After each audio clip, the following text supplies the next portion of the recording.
Okay, तो ये जो क्वेश्चन है x upon x sine x plus cos x का होल स्क्वायर जो है वो देके रखा है हमारे पास में। तुम लोग को याद आ रहा होगा मिसलेनियस में ऑलरेडी ऐसा क्वेश्चन जो है वो मैंने कराया हुआ है, ठीक है ना। तो क्या होता है यहाँ पे ट्रिग्नोमेट्रिक फंक्शन अलजेब्रिक फंक्शन का कॉम्बिनेशन जो है वो हमारे पास आया, वो भी डिनोमिनेटर में दो टर्म के एडिशन में, ठीक है ना। तो उनमें साइमल्टेनियस मैनिपुलेशन तो होता नहीं है। तो सबसे पहली चीज आती है हमारे दिमाग में, आइलेट में से दो फंक्शन का अगर एक ही बार में एक ही इंटीग्रल में यूज हो रहा है तो वहां पे हम यूज करते हैं इंटीग्रेशन बाय पार्ट्स, ठीक है ना। तो बाय पार्ट्स तो अप्लाई करने, बट डायरेक्टली पता भी नहीं चल रहा है क्योंकि कोई एक फंक्शन जिसका इंटीग्रेशन तुम्हें पता है ऐसा हो ही नहीं रहा है, और प्रॉब्लम क्रिएट कर रहा है डिनोमिनेटर में ट्रिग्नोमेट्रिक फंक्शन और अलजेब्रिक फंक्शन का कॉम्बिनेशन। तो वो तो हमें इन जनरल होता तो भी नहीं आता, उसका तो अब यहाँ पे स्क्वायर भी हो रहा है डिनोमिनेटर में, समझ में आ रहा है। तो और बस वो टर्म होती स्क्वायर नहीं होता तो भी उसका इंटीग्रेशन बताना हमारे लिए पॉसिबल नहीं है। तो ऐसे वक्त अप्रोच क्या होती है, तो ये जो x sine x plus cos x है ना, अलजेब्रिक फंक्शन और ट्रिग्नोमेट्रिक फंक्शन का जो कॉम्बिनेशन है, या तो वो तुम्हें न्यूमरेटर में जनरेट करना होता है या तो उसका डिफरेंशिएशन तुम्हें न्यूमरेटर में जनरेट करना होता है। अब न्यूमरेटर में क्या है, न्यूमरेटर में बस एक्स स्क्वायर तुम्हारे पास में देके रखा है, तो x sine x plus cos x तो जनरेट हो नहीं पा रहा है। तो देखते हैं उसका डिफरेंशिएशन जनरेट हो सकता है क्या। उसके लिए एक बार लिख लेते हैं। अगर मैं देखूं इसका differentiation D by d x of x sine x plus cos x, तो ये किसके को लाएगा तुम्हारे पास में। तो देखो एक्स साइन एक्स का डिफरेंशिएशन क्या आएगा, प्रोडक्ट रूल पहले अप्लाई करना पड़ेगा, तो साइन एक्स आएगा plus x into cos x आ जाएगा, और एडिशन माइनस साइन के साथ क्या आ जाएगा, साइन एक्स आएगा।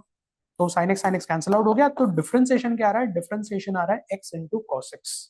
अब क्या ये x into cos x numerator में जनरेट कर सकते हैं क्या, तो अब देखो एक्स की जगह पे है एक्स स्क्वायर, अब कॉस एक्स से अगर मल्टीप्लाई डिवाइड करेंगे तो एक्स कॉस एक्स की जो टर्म है वो तुम्हारी वहां पे न्यूमरेटर में जनरेट हो सकती है, ठीक है ना। तो हमें इसको स्प्लिट करना पड़ेगा। कैसे स्प्लिट करेंगे, देखो एक बार मैं इस इंटीग्रल को रीराइट कर रहा हूँ, ठीक है ना। इंटीग्रल क्या बनेगा हमारे पास में,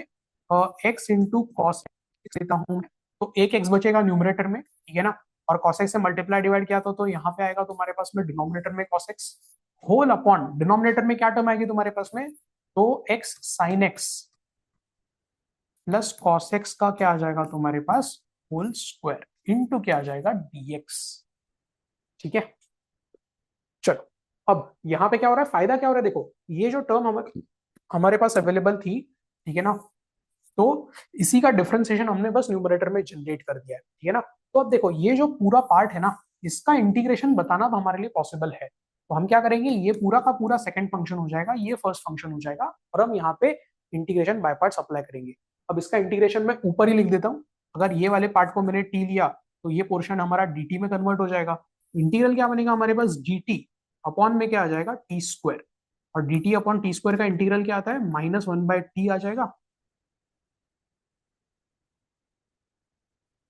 -1/t आ जाएगा प्लस सी आएगा। इंटीग्रल आ रहा है -1 अपॉन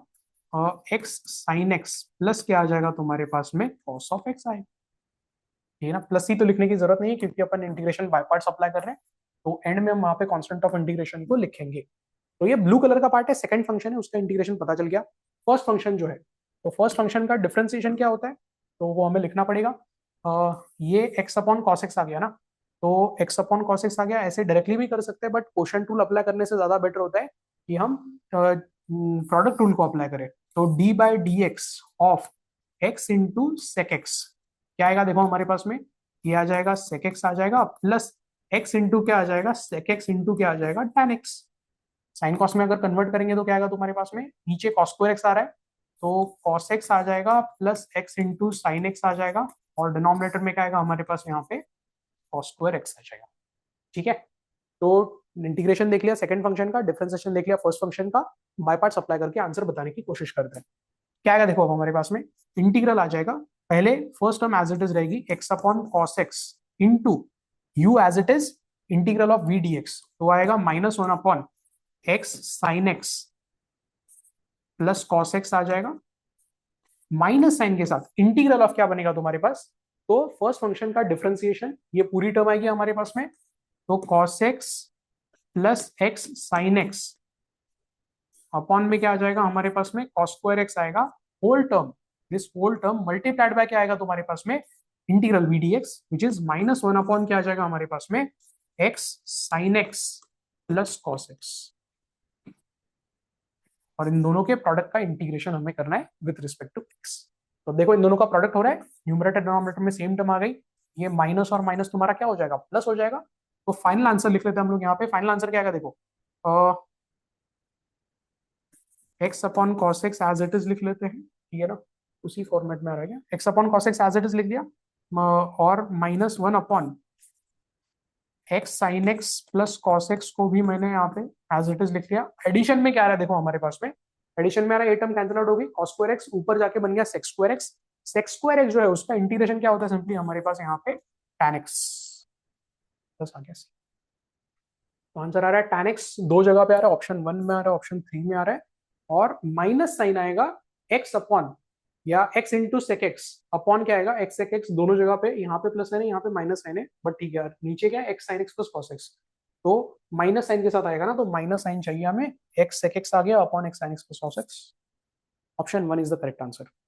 अब ना ये 2019 के पहले भी एग्जैक्टली सेम क्वेश्चन मैं कराता था, तब बोला जाता था कि ऐसे क्वेश्चन कभी पूछे नहीं जाएंगे, ठीक है ना, बट अब ऐसे क्वेश्चन भी पूछे जाते हैं, ठीक है, ये 2019 में ही 2020 में पूछा गया था ये क्वेश्चन, ठीक है। तो अब ये इंटुइटिव चीज नहीं है, जब भी तुम्हारे पास ट्रिग्नोमेट्रिक फंक्शन और उसके साथ में अलजेब्रिक फंक्शन का कॉम्बिनेशन आता है, तो यही अप्रोच होती है, या तो डिनोमिनेटर को न्यूमरेटर में जनरेट करो, या तो डिनोमिनेटर के डिफरेंशिएशन को न्यूमरेटर में जनरेट करो, so that easily integrable format में क्वेश्चन हमारा रिड्यूस हो जाए, ठीक है ना। थियरी पार्ट में भी तुम लोगों को याद होगा, मिसलिनियस में ऐसे 2-3 क्वेश्चन ऑलरेडी करा चुका था मैं, ठीक है। तो बहुत सारे लोगों को फर्स्ट अटेम्प्ट में क्वेश्चन का आंसर नहीं आता है, कोई बात नहीं आया तो चलेगा, क्योंकि जब पहली बार चैप्टर को पढ़ रहे हैं तब अगर ऐसा क्वेश्चन नहीं आया तो चलता है, कोई दिक्कत नहीं है, बट आगे चल के कभी अगर ऐसे टाइप का कॉम्बिनेशन तुम्हारे पास आ गया, तो अब ये खुद से डिफरेंशिएशन क्या होता है वो चीज देखना जरूरी होता है, वो क्वेश्चन नहीं बोलेगा, तुम्हें करके देखना है, तुम्हें खुद सोचना है कि बस x sine x plus cos x अगर डिनोमिनेटर में होगा तो क्या हम इंटीग्रेट कर पाएंगे क्या, बस अगर उतनी टर्म भी होगी तो उसका आंसर आता है नहीं, ठीक है ना, क्योंकि डिनोमिनेटर में आ रही है, दो टर्म का एडिशन हो रहा है, अलजेब्रिक ट्रिग्नोमेट्रिक फंक्शन का कॉम्बिनेशन है, जहां पे साइमल्टेनियस मैनिपुलेशन के लिए बहुत लिमिटेड स्कोप है, ठीक है। तो इसका मतलब क्या है, वो टर्म और वो टर्म जनरेट भी नहीं हो रही है, बहुत बार क्या होता है कि डिनोमिनेटर न्यूमरेटर में जनरेट हो जाता है, उसका डिफरेंशिएशन जनरेट हो जाता है, ठीक है ना, डायरेक्टली तो हो नहीं रहा है, तो फिर उसका डिफरेंशिएशन क्या, वो तुम्हें देखना पड़ेगा, लिखना पड़ेगा, वो क्वेश्चन कभी नहीं भूलने वाला है, ठीक है ना। तो जिनका आंसर नहीं आया होगा कोई बात नहीं, बट अब आगे चल के ऐसे टाइप के क्वेश्चन में ये थॉट प्रोसेस के साथ में अप्रोच करना क्वेश्चन को, ये जरूरी है, ठीक है। आई होप यहाँ तक का पूरा पार्ट क्लियर है।